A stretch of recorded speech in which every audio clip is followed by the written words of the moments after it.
Hello, everyone. Coming to you in my Motzei Shabbos splendor. I hope you had a beautiful Shabbos, and I just wanted to talk to you about forgiveness and redemption.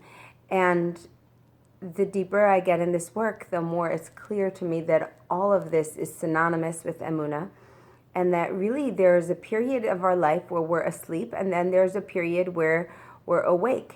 And when this awakening comes is really up to us. It says that a voice comes out from heaven every single day telling us, return, return. So every day, really, we have the opportunity to wake up, to hear the messages, and to choose whether to live by, pardon me, by the earthly rules or by the heavenly rules, to live like in the illusion, in the matrix, in the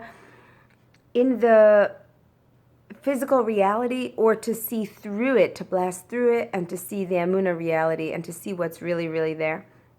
So we're very lucky. We're very, very lucky if we've had an awakening, a moment in time, an awareness that there's more to this than meets the eye. Some of you have heard me talk about radical forgiveness.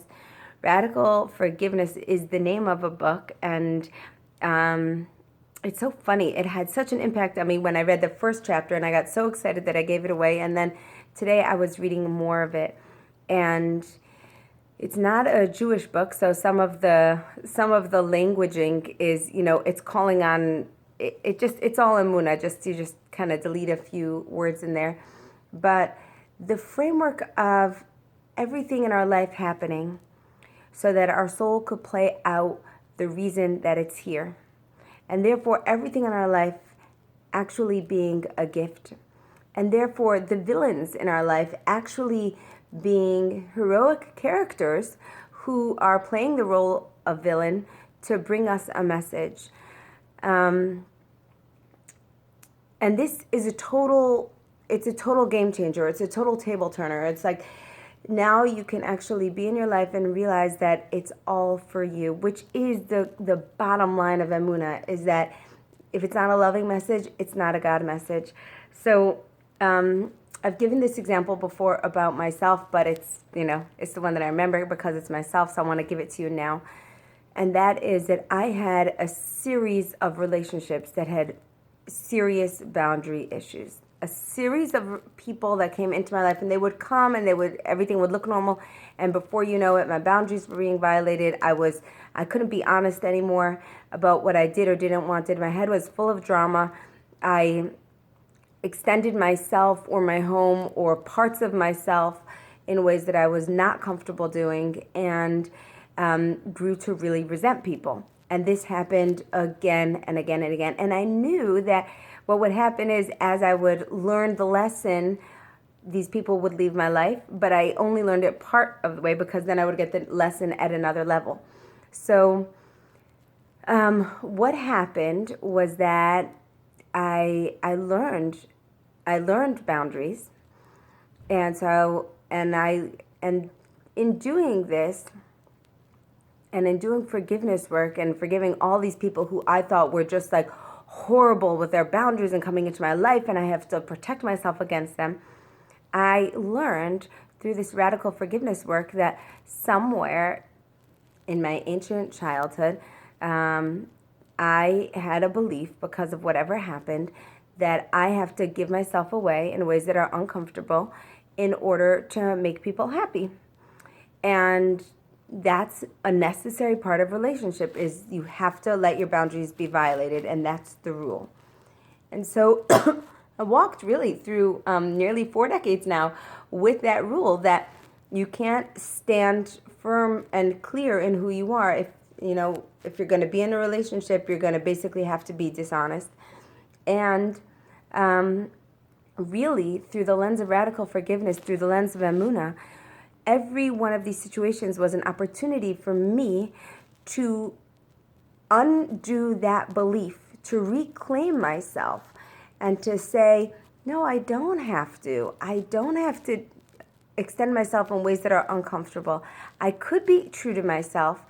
And in doing that from a place of realizing that these people were actually brought into my life so that I could learn this lesson, that I can stand, I mean, I even sit straighter when I say it, that I can stand in who I am, I stopped being resentful of them because they were messengers. They were just there to carry the message, to bring me an opportunity to learn this.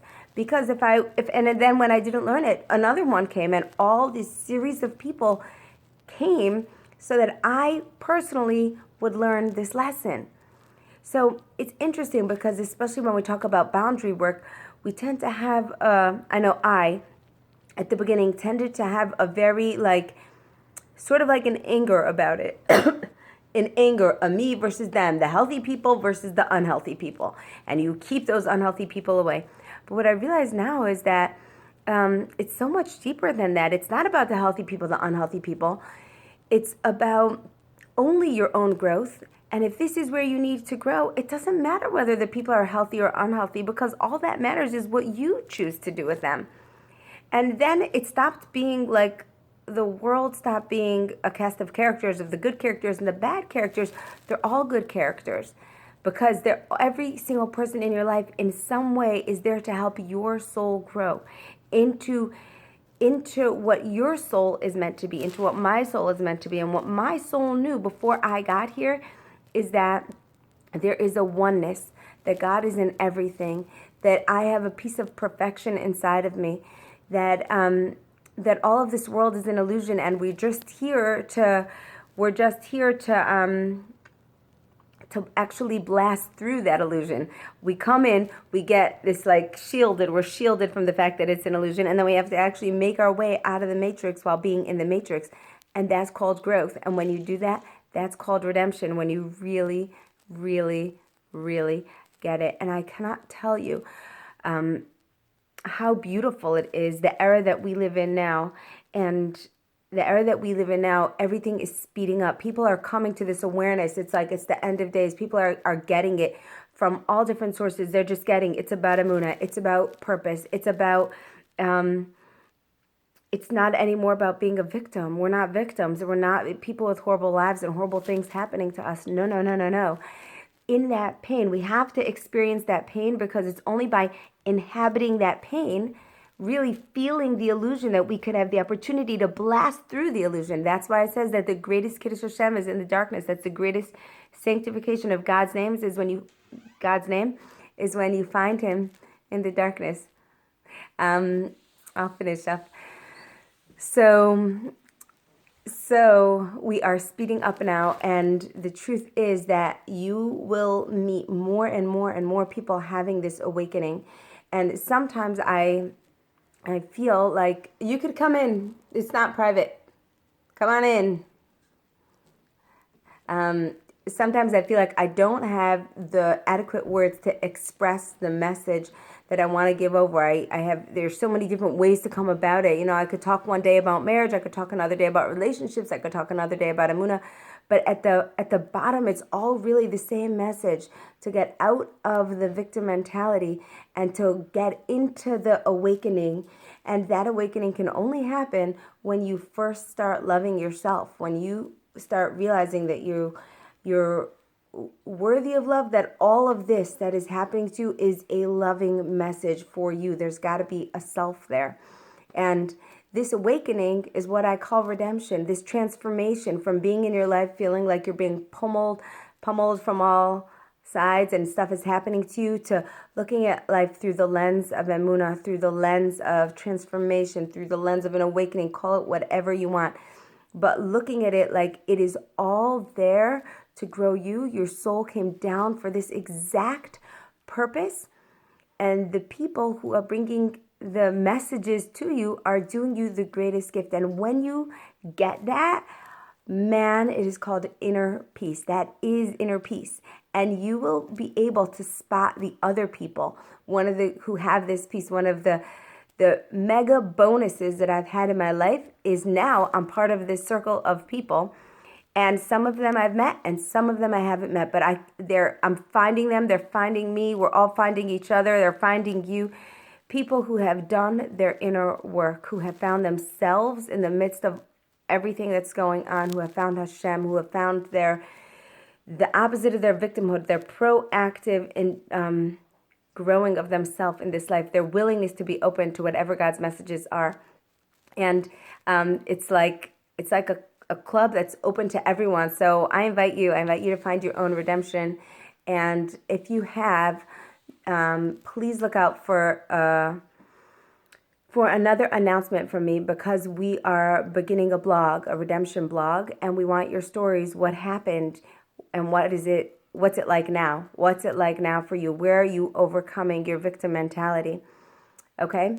So if you're one of these people that has a story to tell, I really want to hear from you. Have a good night, everyone. Bye-bye.